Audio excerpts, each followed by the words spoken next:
ప్రభువును రక్షకుడైన యేసు క్రీస్తు అతి శ్రేష్టమైన నామాన్ని బట్టి ఈ ఉదయకాల హోసన్న దైవ సందేశాలు అనే కార్యక్రమం వింటున్న దేవుని బిడ్డలైన మీకు వందనాలు, మీకు శుభం కలుగునగాక. ఇక్కడ చక్కటి మాట మీ జ్ఞాపకం చేస్తాను. అదేమిటంటే, మనం మనుషులతో కొన్ని మనవలు చేస్తాం. కొన్నేమో వింటారు, కొన్నేమో అంగీకరిస్తారు, కొన్నేమో తిరస్కరిస్తారు. అది మానవ నైజం. కానీ నీవెప్పుడైతే జీవం కలిగిన దేవుని వైపు తిరిగి మనవి చేసుకుంటావో, నువ్వు అడిగిందల్లా ఆయన దయచేస్తాడు. అంటే నువ్వు 10 అడిగితే 5 చేస్తాను అనడం, నువ్వు ఏది అడిగినా కాదనకుండా దయచేస్తాడు. ఆ దయచేసే దేవుడు నీకు దగ్గరగా ఉన్నాడు. ఆయనకి రోజు దండం పెడతాం, ప్రార్థన చేస్తాం. కానీ ఆయన దయచేసే ఆ దీవెనలన్నీ మీరు పొందుతున్నారా?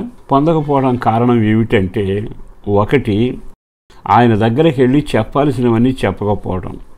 రెండవది, ఆయన చేస్తాడన్న నమ్మకంతో మీరు ఆయన దగ్గరికి వెళ్ళకపోవడం. మూడవది, ఆయన వలన జరుగుద్దా అనే అనుమానం నీలో రేకెత్తడం. ఈ ఉన్నంతకాలం నీ జీవితంలో ఏదీ సాధించాలి. అన్న అనే ఒక తల్లి ఉంది బైబిల్లో, సహోదరి. దేవుని మందిరంలో కన్నీళ్లు రాల్చి ఆయన వైపు తేరి చూసింది.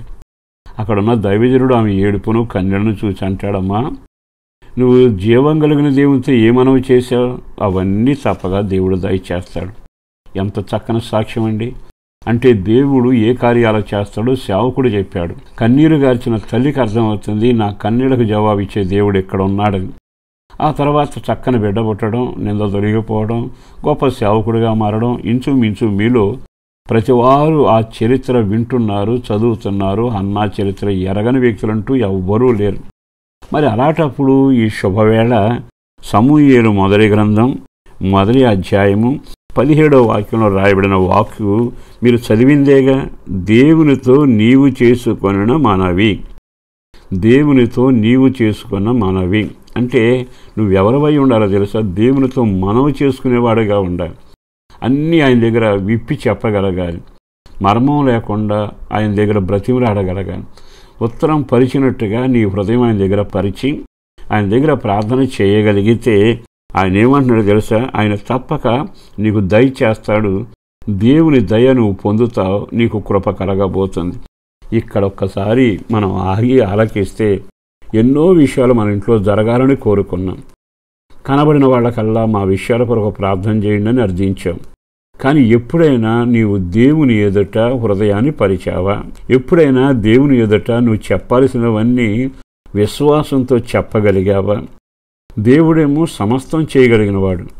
ఆయన ఎవరిని త్రోసివేసేవాడు కాడు. మరి నీ విషయంలో ఎందుకు జరుగుతుంది అంటే, నీవు ఆయన ఎదుట మనసు విప్పి హృదయం విప్పి సమస్యలు చెప్పలేకపోవటం. అప్పుడప్పుడు వైద్యులకైనా విలువిస్తాం, కొన్నిసార్లు మనలాంటి నరుడికైనా అవకాశం ఇస్తాం, డబ్బునైనా నమ్ముతాం. కానీ అంతటి దేవుడిని నమ్మలేకపోవడమే మన బలహీనత. ఈరోజు ఈ మాటలు విన్నాకైనా ఒక్క క్షణం దేవుని ఎదుట అనే మాట నీ జీవితంలో ఉండాలి. మీరు ఆదివారపు ఆరాధన, సంఘారాధన కార్యక్రమాలు పెడతారుగా. ఆయన సన్నిధికి వెళ్ళినప్పుడు నీకు ఏం కావాలో కోరుకునే అవకాశం వస్తుంది.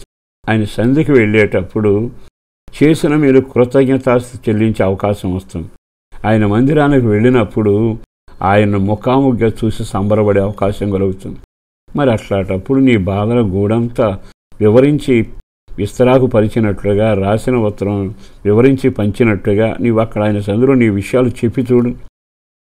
వెంటనే ఆయన స్పందిస్తాడు, నీ జీవితంలో కార్యం చేస్తాడు. మీ మనవులకు ఈ రోజు నుంచి దేవుని జవాబు బయలుదేరునగాక. అట్టి దీవెనల చేత మీరు నింపబడి సమాధానం దేవుని యొద్ద నుండి మేలు పొందుతూ ఆశీర్వాదకరంగా సాగాలని మీ హృదయ వాంఛను దేవుడు తీర్చునుగాక అని దీవిస్తూ మాటలు ముగిస్తున్నాను. మీ కొరకు ప్రార్థన చేస్తా. పరిశుద్ధులను ప్రేమామడిన ప్రభు వందనాలయం. బిడ్డలను దీవించి ఆశీర్వదించి క్షేమాన్ని కలుగచేయండి. హృదయ వాంఛలను తీర్చే దేవుడు నీ యందు విశ్వాసంతో వారు నీతో మనవి చేసుకునే కృపించి రెక్కల నీడలో భద్రపరిచి క్షేమాన్ని కలుగచేయమని అట్టి ఘనకార్యం చేసినందుకు వందనాలు.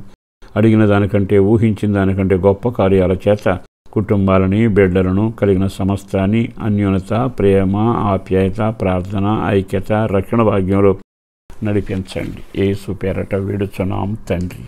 ఆమేన్.